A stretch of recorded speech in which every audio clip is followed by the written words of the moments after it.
Your emotions are liars. They whisper comfort. They scream fear. They beg you to stop. If you keep obeying them, your strategy will stay a slide, your quarterly targets will stay a wish, and your vision will never make it off the whiteboard. The strongest leaders are not the ones who never feel weak. They are the ones who train their mind to lead, especially when emotions are loud. Today is about that training. How to build a mind so strong, so unshakable, that no fear, no anger, no doubt can hijack your decisions again. First principle, emotions and thoughts are not the same. Emotions are impulses, fast, automatic, primitive. Fear before a board presentation isn't wisdom, it's survival code. Anger after criticism isn't clarity. It's your ego's fire alarm. Emotions don't care about truth or long-term value creation. They care about keeping you safe right now. Thoughts are interpretations. They are the story you attach to what you feel. You can't stop emotion from arriving, but you can choose the story. Feeling is a wave. Thinking is the surfboard. Leaders ride the wave. They don't drown in it. Make it real. A text lands, "We need to talk." Your stomach drops. That's emotion. Your mind adds, "Something's wrong." That's interpretation.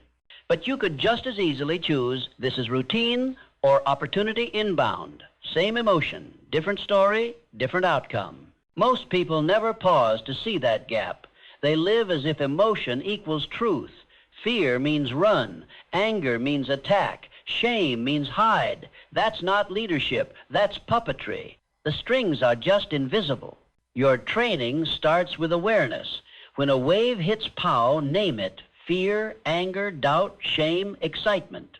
Labeling moves the experience from the emotional brain to the executive brain. I feel anxiety is different from I am anxious. One makes it identity. The other makes it an event. If it's just an event, you can choose a response. Here's a deeper truth. Most emotions you feel today aren't about to stay. They are echoes, old rejection replayed in a new meeting, an ancient failure casting a modern shadow. Unless you separate feeling from thinking, the past will keep dictating your future. And your future deserves better. Think of emotions like weather. Storms come, winds howl. You don't build your company on weather. You build on bedrock values, decisions, systems. The storm can rage. The foundation stands. Emotions are useful as signals. Fear says, "Be cautious." Anger says, "Boundary violated." Sadness says, "Something mattered." But signals are not commands. You are the driver. Emotions can sit in the car. They don't touch the wheel. Treat every emotion as data. Ask, what is this signal? Is it accurate? Is it useful right now? Often the answer is no. Fear exaggerates. Anger inflates. Doubt fabricates. Once you see that, you override with deliberate thought. That is the end of emotional slavery, not by deleting feelings, but by decoupling them from truth. This is what I feel. This is what I choose. Why is this so hard? Because your emotions are ancient software. They were coded for survival, not for scale. Your brain reacts to a tough email like it's a tiger. Same pulse, same sweat, same tunnel vision. That wiring doesn't care about building a category, recruiting an A player, or shipping a product on Friday. It cares about comfort now. Unknowns felt dangerous in a cave. Today, unknowns are where growth lives. New markets, new products, new roles. The same with laziness. Conserving energy once kept you alive. Now it kills potential. Anger once triggered tribal defense.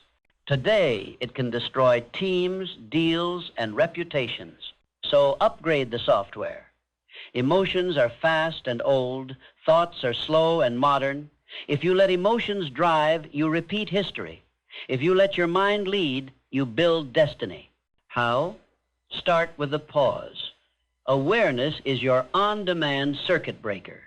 One breath between stimulus and response can save you a quarter of regret. I feel anger. Pause.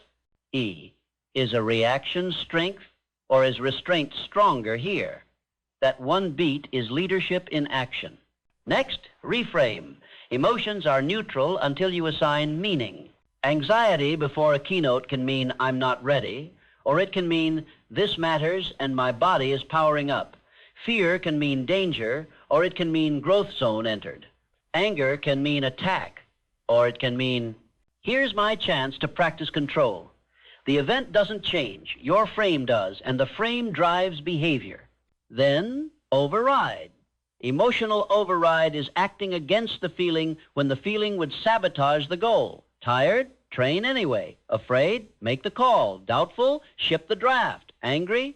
Choose silence and write the message tomorrow. Every override is a rep in the mental gym. Reps become identity. One day you stop negotiating with weakness because you do not identify with it. Environment is your silent co-founder.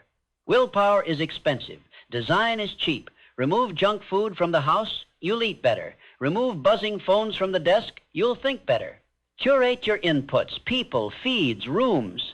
Chaos is contagious. So is discipline. The best performers don't rely on heroic motivation. They build a world where the disciplined choice is the easiest choice. Now, the myth that stops most people, motivation. Motivation is weather. Discipline is infrastructure. Motivation asks, do I feel like it? Discipline answers, it doesn't matter. The paradox is that motivation often arrives after you start. Action births energy. Begin, then feel like it. Remember, discipline compounds into self-respect, self-respect compounds into confidence, and confidence compounds into results. That chain is unbreakable unless you let moods break your promises to yourself. Choose discomfort on purpose. Comfort preserves the present. Discomfort builds the future. Hard conversations, hard reps, hard priorities. These are the weights that grow resilience. The first wave of pain is temporary. Push through it and you'll find the second wind that average performers never meet. All of this lands on identity. Identity beats effort. If you secretly believe, I'm someone who quits, your behavior will bow to that belief. Shift the identity and the actions follow. Every override is a vote. For courage over fear, discipline over laziness, composure over anger, votes become belief. Belief becomes identity. Identity makes the behavior automatic. Who are you becoming? Not what do I want to do, but who do I choose to be? The kind of leader who waits for feelings, or the kind who acts on commitments? The kind who breaks promises, or the kind who keeps them, especially to themselves? The kind controlled by emotion, or the kind who leads emotion? Your emotions will keep talking. They will whisper fear, shout doubt, and pitch you comfort at a discount. But starting today, they don't lead. You do. You've practiced awareness. You've learned to reframe. You've overridden the easy path. You've designed your environment. You've chosen discipline over mood, resilience over relief, identity over impulse. So the next time fear rises, move anyway. When doubt speaks, act anyway. When laziness tempts you, show up anyway. That is how empires are built.